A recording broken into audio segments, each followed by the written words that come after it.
Hello dear students, welcome to the online classes. Today we are going to discuss the next topic, that is what is the meaning of a non-aqueous solvent. Okay, so before start with the non-aqueous solvent, we discuss here some of the basics. First is what is the meaning of a solvent? What is the meaning of what? Solvent. So solvent is the regarded as the substance which has the ability, okay, किसी भी इसकी जो ability होती है other substance को dissolve करने की, उसको बोला जाता है सॉल्वेंट। अब ये जो सॉल्वेंट होता है acts as a medium for carrying out the reactions. The study of solutions, it is a customary to call the components present in the large quantity is called as the solvent. और जो कम quantity में present होता है उसको बोला जाता है solute. इसका मीनिंग क्या होता है तो देखो, अगर सपोज मैंने एक बीकर लिया है और इस बीकर में अगर सपोज मैंने वाटर को लिया है प्लस वाटर प्लस इसमें मैं डाल देता हूँ सॉल्ट सॉल्यूशन, सॉल्ट ऐड करता हूँ, तो यहाँ पर वाटर का जो कॉन्सेंट्रेशन है, सपोज उसका वाटर मैंने लिया है 100 ml और जो सॉल्ट मैंने लिया है वो है सिर्फ 1 ग्राम। तो यहाँ पर अगर आप देख रहे हो तो 100 ml वाटर का कंपोनेंट, वाटर जो कॉन्सेंट्रेशन है ये ज़्यादा है as compare to salt. Hence water जो होता है उसको बोला जाएगा सॉल्वेंट और सॉल्ट जो होता है उसको बोला जाता है solute. Okay, most of the time जो सॉल्वेंट होता है, ओके, जो सॉल्वेंट होता है most of the time it is a liquid, उसको लिक्विड्स होता है। बट सॉल्वेंट सॉलिड भी हो सकते हैं और गैसेस भी हो सकते हैं। तो यहाँ पर जो होता है दिस इज अभी तक आपने जो पढ़ा है most of the time solvent is deals with only what the liquid. But solvent जो होता है वो सॉलिड फॉर्म में भी होगा एज वेल एज व्हाट वो गैसेस फॉर्म में भी हो सकता है। Most of the time water जो होता है वो यूज होता है एज ए सॉल्वेंट। वो क्यों होता है उसके देखेंगे, but before that there is some requirements.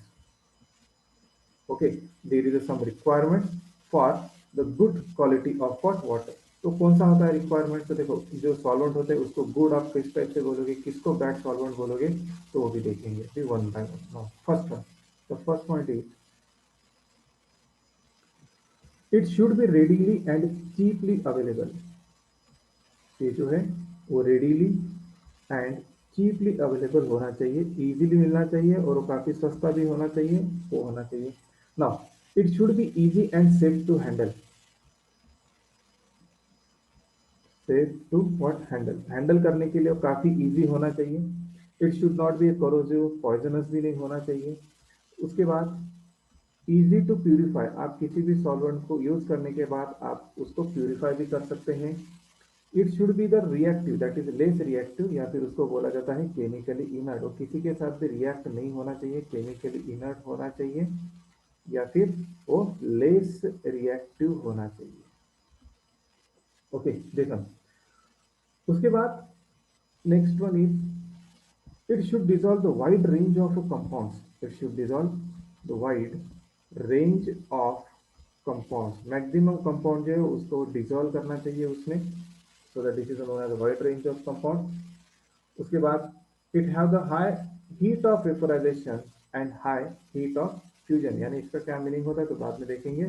जो सॉल्वेंट होता है उसकी heat of vaporisation is higher होनी चाहिए, एज वेल एज उसका हीट ऑफ फ्यूजन जो होता है या फिर हीट ऑफ वेपोराइजेशन जो होना चाहिए वो भी हाइयर होना चाहिए। नेक्स्ट, इसकी विस्कोसिटी जो होती है ये should not be a highly viscous, इसकी विस्कोसिटी जो होती है वो लो होनी चाहिए। तो ये सब अगर प्रॉपर्टी है किसी सॉल्वेंट के पास, then this is known as a good solvent. उसको क्या बोला जाएगा? गुड सॉल्वेंट बोला जाएगा। नेक्स्ट देखेंगे कि why water is known as the universal solvent. Okay, because आपने देखा होगा most of the chemical reactions में वाटर जो होता है वो यूनिवर्सल सॉल्वेंट करके यूज होता है। तो देखना ही है कि उसको यूनिवर्सल सॉल्वेंट क्यों बोला जाता है। तो उसका फर्स्ट रीजन होता है ये एबंडेंस फॉर्म में अवेलेबल होता है with high degree of purity. इसका जो ऑकरेंस होता है एबंडेंस होता है, एबंडेंस मीन्स वो बहुत जगह पर मिलता है, इजीली अवेलेबल होता है, वो एक रीजन होता है। और उसकी प्योरिटी जो होती है हायर होती है। उसके बाद most of the substance are soluble in the water, that means इसकी एबिलिटी जो होती है वो लार्ज टाइप के कंपाउंड को डिसॉल्व करने की having the highest liability, sorry ability. That means water जो है it can dissolve organic as well as what inorganic compound. Next one is its cheapness, यानी काफी सस्ता होता है। ओके, ये काफी सस्ता होता है। और दूसरा, ये मोस्ट ऑफ द टाइम किसी के साथ भी रिएक्ट नहीं होता है। Okay, okay, most of the time it is a less reactive. Next property is what? less reactive. It is a less reactive in a nature. Fifth one is it is a inert. Okay, that is a less reactive. Next one is it is a neutral.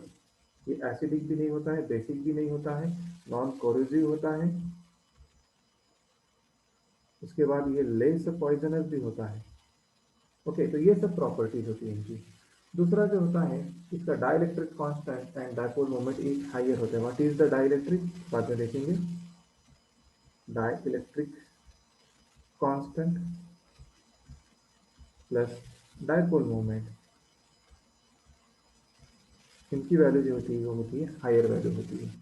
Okay, तो ये सब properties की वजह से, ये सब advantage की वजह से वाटर जो होता है वो यूज होता है as a universal solvent. But still इसके कुछ डिसएडवांटेज भी होते हैं। वो डिसएडवांटेज कौन से होते हैं तो देखेंगे अभी यहाँ पर one by one. No doubt it is a good universal solvent, इसकी काफी ज्यादा एडवांटेज होते हैं, बट इसके कुछ डिसएडवांटेज भी है। कौन से डिसएडवांटेज होते हैं तो देखो, ये जब भी एसिड के साथ रिएक्ट करेगा, ओके, एसिड के साथ रिएक्ट करेगा, तो यहाँ पर रिएक्टिविटी आपको मिल सकती है। दैट मीन्स इसको बोला जाता है लेवलिंग प्रॉपर्टी।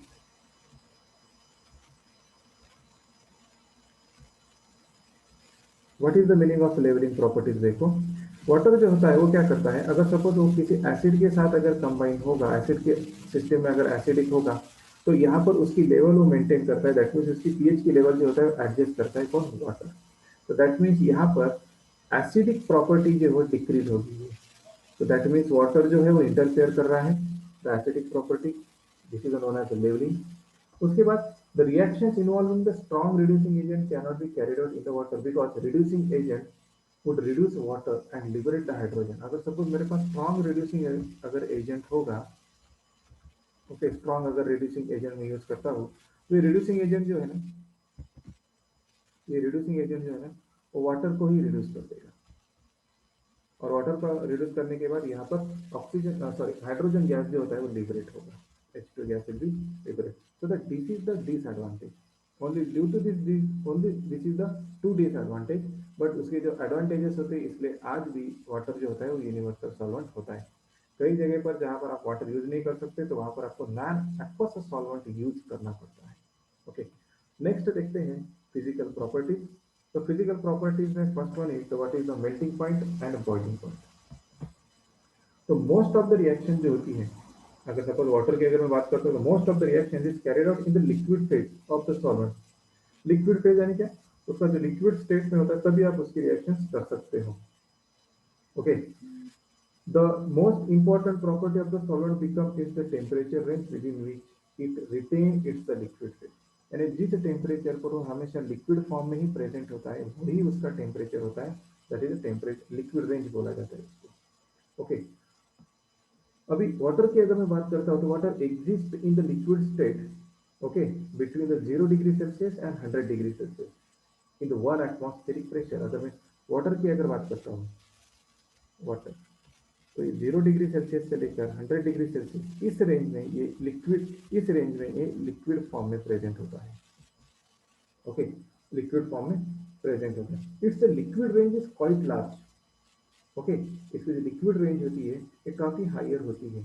यानी मोस्ट ऑफ द टाइम अगर सपोज आप नॉर्मल टेम्परेचर की अगर बात करते हो, तो नॉर्मल टेम्परेचर पे वाटर जो होता है लिक्विड फॉर्म में ही प्रेजेंट होता है, लिक्विड फॉर्म में। तो इसकी जो होती है टेम्परेचर रेंज या फिर लिक्विड रेंज जो बोला जाता है, जिस रेंज में वो लिक्विड फॉर्म में ज्यादा देर तक होता है, उसको लिक्विड रेंज बोला जाता है। इट इज हाइयर, ये जो होती है हाइयर होती है। और ये हाइयर होने की वजह से इट इज एक्सेलेंट सॉल्वेंट। बाकी के जो सॉल्वेंट्स होते हैं उनकी लिक्विड रेंज काफी कम होती है। इसका एग्जांपल देखो, एक एसीटोन की अगर मैं बात करता हूँ, no doubt is 0 degree Celsius से लेकर अगर मैं 100 डिग्री सेल्सियस टेम्परेचर बढ़ाते हुए जाता हूँ, तो एसीटोन जो है ना, अगर सपोज टेम्परेचर थोड़ा सा भी बढ़ गया, दैट मीन 35 डिग्री सेल्सियस अगर हो गया, तो एसीटोन जो होता है वो गैसियस फॉर्म में कन्वर्ट होता है। तो यहाँ पर देखो इसकी लिक्विड रेंज काफी कम है। बट वाटर जो होता है 100 डिग्री के साथ बाद उसके वेपर्स फॉर्म होते हैं after the 100 degree Celsius. So this one is the The highest temperature to which the liquid state can be extended is called critical temperature. ऐसा टेम्परेचर जहाँ पर आप उसकी लिक्विड स्टेट को और ज़्यादा एक्सटेंड कर सकते हो उसको बोला जाता है क्रिटिकल टेम्परेचर। एंड वाटर का जो क्रिटिकल टेम्परेचर होता है वो होता है 374.4 degree Celsius. Okay, 374.4 degree Celsius. Liquid ammonia की अगर मैं बात करता हूँ, okay, in case of liquid ammonia की अगर मैं बात करता हूँ तो लिक्विड अमोनिया में क्या होता है, तो देखो इन case of what liquid ammonia, उसका फ्रीजिंग पॉइंट जो होता है, इट्स अ फ्रीजिंग पॉइंट, ये जो होता है -77 डिग्री सेल्सियस होता है। फ्रीजिंग पॉइंट कितना होता है, -77 डिग्री सेल्सियस होता है। वेयर एज इसकी बॉइलिंग पॉइंट जो है -30.35 डिग्री सेल्सियस होता है। यहाँ पर उसका जो लिक्विड रेंज है ये काफी कम है। At room temperature, okay, room temperature और नॉर्मल प्रेशर पर लिक्विड अमोनिया जो होता है, okay, eight normal and room temperature की अगर बात करता हूँ तो लिक्विड अमोनिया जो होता है it is present in the gases form. Okay, और अगर मुझे सपोज अमोनिया को अगर लिक्विड फॉर्म में अगर मुझे कन्वर्ट करना है तो मुझे वहां पर प्रेशर जो है वो इंक्रीज करना पड़ेगा। प्रेशर को क्या करना पड़ेगा, इंक्रीज करना पड़ेगा। इंक्रीज करने के बाद ही वो लिक्विड फॉर्म में प्रेजेंट होगा। क्रिटिकल टेम्परेचर की अगर मैं बात करता हूँ तो अमोनिया की it is 132.4 degree Celsius, whereas water की देखो 374। यहाँ पर क्रिटिकल टेम्परेचर के भी वैल्यू वाटर की ज़्यादा होता है। तो सो दैट ये जो रेंज होती है लिक्विड अमोनिया की it is not useful, hence liquid ammonia जो होता है it is not excellent solvent. ठीक है, फिर ये यहाँ पर क्यों, फिर ये कहाँ यूज होता होगा, जहाँ पर आप वाटर यूज नहीं कर सकते हो एज अ सॉल्वेंट उस जगह पर आप लिक्विड अमोनिया को एज अ सॉल्वेंट करके आप यूज कर सकते हो। Okay, this is regarding the boiling point and melting point. Next बात करेंगे what is the meaning of a dielectric constant. Before that, what is the meaning of dielectric constant, तो देखो यहाँ पर according to Coulomb's law, okay, according to Coulomb's law की अगर मैं बात करता हूँ तो कूलम्स लॉ के केस में force of attraction that is F is what, force of attraction is given by Q1 into Q2, Q1 into Q2 divided by B into R2। ये Q1 and Q2 क्या होते हैं तो देखेंगे। Q1 is that is the charges, okay, okay, between the charges, positive charge and negative charge. Suppose positive charges होगा, ये होगा negative charges होगा, और इन दो चार्जेस को suppose positive on this one is negative, इन दोनों को सेपरेट करने का जो डिस्टेंस होता है उसको बोला जाता है R. R is what, distance, R is what, the distance. Okay, now D is depend upon the nature of solvent. Okay, nature of solvent क्या होता है, nature of solvent in which the ionic crystal is kept. ठीक है, क्या होता है तो देखेंगे अभी यहाँ पर एक देखो, अगर सपोज Q1 और Q2 की वैल्यू, ओके, Q1 और Q2 की वैल्यू अगर सेम है, ओके, तो F जो होगा ये काफी अगर स्मॉल होगा। अगर सपोज में इस D की वैल्यू, इस D की वैल्यू अगर मैं इंक्रीज कर देता हूँ तो D की वैल्यू अगर इंक्रीज होगी तो यहाँ पर F जो है विथ करस्पॉन्डिंग F ये क्या होगा, डिक्रीजेस होगा। ओके, क्या होगा, डिक्रीजेस होगा। दैट मीन्स जिस सॉल्वेंट की वैल्यू डी वैल्यू अगर सपोज हाइयर होगा तो फोर्स ऑफ अट्रैक्शन क्या होगा, डिक्रीजेस। फोर्स ऑफ अट्रैक्शन क्या होगा, डिक्रीजेस होगा। इसलिए आयोनिक क्रिस्टल जो होते हैं उसको टुगेदर होल्ड करने की कैपेसिटी क्या हो जाएगी, डिक्रीज हो जाएगी। अगर क्रिस्टल अगर उसकी अगर कैपेसिटी अगर डिक्रीज हो गई तो दैट मीन्स वो डिजॉल्व फास्ट होगा। क्या होगा, वो डिजॉल्व फास्ट होगा। क्लियर, इसका मीनिंग देखो समझाता हूँ मैं सिंपल वे से। ये सपोज क्रिस्टल बन गया यहाँ पर, ओके, आयन पॉजिटिव चार्ज और नेगेटिव चार्ज कर दिया। अगर सपोज क्रिस्टल जो है ये अगर इन दोनों के बीच में अगर काफी स्ट्रॉन्ग बॉन्डिंग अगर होगा तो फोर्स ऑफ अट्रैक्शन ज्यादा है, तो ये जो कंपाउंड है, ये जो क्रिस्टल्स होता है, ये किसी भी सॉल्वेंट में सोल्यूबल जल्दी नहीं होगा, it is a less soluble. But अगर सपोज डी की वैल्यू, ऐसा सॉल्वेंट जो क्रिस्टल को, जो कंपाउंड है उसको क्रिस्टल फॉर्म में रख सकता है, अगर सपोज डी की वैल्यू अगर ज़्यादा है, ओके, डी की वैल्यू कैसी है, अगर ज़्यादा है, तो उस समय क्या हो जाएगा, ये जो फोर्स होते हैं ना इन दोनों को, दैट इज ये बाइंडिंग करने के जो फोर्स होते हैं वो डिक्रीज हो जाते हैं, और डिक्रीज होने की वजह से ये जो क्रिस्टल जो है ये हो जाता है सोल्यूबल। तो दैट मीन्स जिसकी भी वैल्यू हायर होती है, डी की वैल्यू हायर होती है, वहां पर फोर्स ऑफ अट्रैक्शन डिक्रीज होता है और compound will be, that is more soluble. Solvents having the high value of dielectric constant are the more polar and hence better solvents for ionic and polar compounds. Okay, तो ये जो D होता है this is nothing but the dielectric constant. इसे D को क्या बोला जाता है, डाइलेक्ट्रिक कांस्टेंट बोला जाता है। ओके, वाटर जो होता है, वाटर की डाइलेक्ट्रिक कांस्टेंट की वैल्यू काफी हायर होती है, इसलिए उसमें ज्यादातर कंपाउंड सोल्यूबल हो जाते हैं। नेक्स्ट देखेंगे what is the meaning of a dipole moment. It is denoted by mu, and mu is equal to E into D. इसको बोला जाता है it is a product of charge and distance between the two charges. Suppose positive charge and negative charge, इन दोनों के बीच का जो distance होता है वो एंड चार्ज, इसको बोला जाता है that is dipole moment. It is denoted by, इसका जो यूनिट होता है ये यूनिट होता है Debye, this unit of what, Debye. Okay, and SI unit of a dipole moment is coulomb into metre. SI unit जो होता है वो होता है coulomb into M. Okay, now यहाँ पर डाइपोल मूवमेंट क्या होता है, देखो डाइपोल मूवमेंट जो होता है, अगर सपोज यहाँ पर डिस्टेंस अगर बढ़ गया, डिस्टेंस अगर बढ़ गया इन दोनों केस का, तो म्यू जो है डाइपोल मूवमेंट की भी वैल्यू इंक्रीज होती है। डिस्टेंस डिस्टेंस अगर इंक्रीज हो रहा है तो दैट मीन्स बॉन्ड स्ट्रेंथ जो है it decreases, and bond strength अगर डिक्रीज होगा तो देन सोल्यूबिलिटी जो है वो इंक्रीज होगी। इसलिए ये किसी सॉल्वेंट का डाइपोल मोमेंट अगर ज़्यादा होगा तो दैट मीन्स वहाँ पर पोलैरिटी ज़्यादा होगी, और अगर पोलैरिटी अगर ज़्यादा होगी तो देन कंपाउंड जो होते हैं वो ज़्यादा सोल्यूबल होते हैं।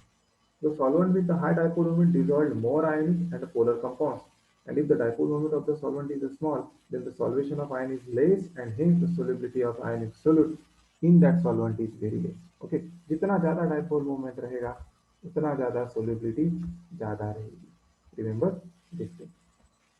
ओके, नाउ वाटर की अगर मैं बात करता हूँ तो वाटर का जो डाइपोल मोमेंट होता है वो होता है 185 डी में वाटर, एंड अगर मैं लिक्विड अमोनिया की बात करता हूँ तो उसका होता है 1.47। तो यहाँ पर देखो वाटर का जो है डाइपोल मोमेंट हायर होता है, इसलिए as compare to ammonia water जो होता है it is a good solvent. Next property E, so what is the meaning of heat of vaporization? The heat of vaporization is defined as the heat energy required to vaporize completely 1 gram mole of liquid into its vapor as its the boiling point। यानी 1 ग्राम liquid को मुझे completely उसको vapour में convert करने के लिए जितनी heat supply करूंगा उस हीट को बोला जाता है that is the heat of vaporisation. The heat, the value of latent heat of vaporization gives an idea about the nature of the forces and their the strength। इसका meaning क्या होता है देखो, सबसे पहले कुछ चीजें समझ लो। The value of latent heat vaporisation of water and ammonia, अगर मैं वाटर और अमोनिया की बात करता हूँ, H2O का जो होता है हीट ऑफ वेपोराइजेशन वो होता है 9.71 kilocalorie per mole, and in case of NH3 की अगर मैं बात करता हूँ तो that is heat of vaporisation is कितना होता है 5.64 किलो कैलोरी पर मोल। अगेन यहाँ पर वाटर का जो है हीट ऑफ वेपोराइजेशन इज काफी हायर होता है, तो वाटर को वेपर फॉर्म में कन्वर्ट करने के लिए आपको ज्यादा एनर्जी देनी पड़ेगी। Okay, this is the heat of vaporisation. दूसरा एक देखो, the term known as Taunton's constant gives the extent of association in the solvent। TROU, Taunton's constant। Okay, इसका मीनिंग क्या होता है Taunton's constant का, the molar heat of vaporisation, molar heat of vaporization of a liquid divide by boiling point of liquid increasing, divide by boiling point of liquid increasing. तो यहाँ से आप कर सकते हो। अभी इसका मीनिंग क्या होता है देखो, if the value of this proton constant is more than 21.5, it is more than 21.5, then the solvent is supposed to be associated. The solvent is what? Associated with the associated. इसका क्या meaning होता है? Associated liquid जो होते हैं वो हमेशा एक दूसरे के साथ बॉन्डिंग फॉर्म में रहेंगे। Okay, if suppose the value of the proton constant is greater than 21.5, then the solvent जो है वो एसोसिएशन शो करेंगे। ध्यान में रखना आप, we don't want to break the bonding between the solvent, solute की बॉन्ड ब्रेक करना है, सॉल्वेंट की नहीं करना है, इसलिए एसोसिएशन में जितना सॉल्वेंट होगा it is a good solvent. तो एसोसिएशन होगा तो देन इट इज बोला जाएगा good solvent. If suppose the value is less than 21.5, अगर सपोज वैल्यू जो है लेस देन अगर है 21.5 से या फिर 21.5 है, तो इनकी जो टेंडेंसी होती है वो डिसोसिएट होने की होती है। अभी डिसोसिएट और एसोसिएट का मीनिंग देखो क्या है। सपोज ए बी, ये एक सॉल्वेंट है, ए बी ये एक सॉल्वेंट है, ये ऐसे कंबाइन होते रहेंगे ए बी, इनको बोला जाता है association. Dissociation means what? Suppose E F, E F, ये इन दोनों के बीच में बॉन्डिंग नहीं होगी, वीक बॉन्डिंग हो सकता है या फिर नहीं भी होगा, तो ये डिसोसिएट होंगे। अगर लेस देन है 21.5 से तो वहाँ पर डिसोसिएशन होगा और उनको बोला जाता है बैड सॉल्वेंट। ओके, इनको क्या बोला जाता है? Bad solvent for what? Ionic compounds. Next property जो डिस्कस करने वाले हैं वो है that is a solubility behaviour. Okay, solubility behaviour, एक चीज ध्यान में रखना, एक रूल होता है that is like dissolve like. इसका मीनिंग क्या होता है? जैसा आपका कंपाउंड है वो उसी टाइप के सॉल्वेंट में सोल्यूबल होगा। फॉर एग्जांपल, अगर सपोज मेरे पास अगर पोलर अगर कंपाउंड है, पोलर आयोनिक अगर कंपाउंड है, तो वो पोलर सॉल्वेंट में ही डिजॉल्व होगा। अगर सपोज नॉन पोलर अगर कंपाउंड है तो वो नॉन पोलर सॉल्वेंट में ही डिजॉल्व होगा। This is the rule. इसलिए आयोनिक कंपाउंड जो होते हैं वो most of the time polar solvent में जल्दी सोल्यूबल हो जाते हैं। ओके, पोलर सॉल्वेंट में जल्दी सोल्यूबल हो जाते हैं। लिक्विड अमोनिया जो होता है ना, ये वाटर के जैसा पोलर नहीं होता है। ओके, ये क्योंकि अभी देखो वाटर में क्या है, देयर इज ऑक्सीजन है, मोर इलेक्ट्रोनेगेटिव है, तो सो दैट वहां पर दो चार्जेस है, एक पॉजिटिव एक निगेटिव, और चार्जेस सेपरेशन की वजह से वो पोलर बन गया है। पोलर बनने की वजह से यहाँ पर क्या हो गया, आपका जो water it is more polar, इसलिए मोस्ट ऑफ द पोलर जो कंपाउंड्स होते हैं उसी में सोल्यूबल हो जाते हैं। बट अगर मैं बात करता हूँ अमोनिया की, तो अमोनिया के केस में पोलरिटी बहुत ही कम है, इसलिए most of the non polar compounds ही उसमें सोल्यूबल हो जाते हैं। उसके बाद अपना ये जो होता है अमोनिया, अमोनिया के पास विस्कोसिटी काफ़ी कम होती है, hydrogen bonding between ammonia solute ये भी काफ़ी कम होता है। बट उसकी जो कुछ कैरेक्टरिस्टिक्स है, उस कैरेक्टरिस्टिक्स की वजह से अमोनिया जो होता है वो large number of acidic substance both organic inorganic compounds के लिए वो एज अ गुड सॉल्वेंट करके वो यूज होता है। Okay, so these are the properties. Solubility behaviour भी चेक कर लिया, हीट ऑफ वेपोराइजेशन भी चेक कर लिया, dipole moment, dielectric constant and melting point and boiling point. In the next class we deals with the what is the classification of solvents, classification based upon the various factors. Then we are going to discuss in the next class that is a reaction of liquid ammonia, the properties of liquid ammonia. Okay, तो आप सभी लोगों को ये वाला topic समझ में आया होगा। So thank you.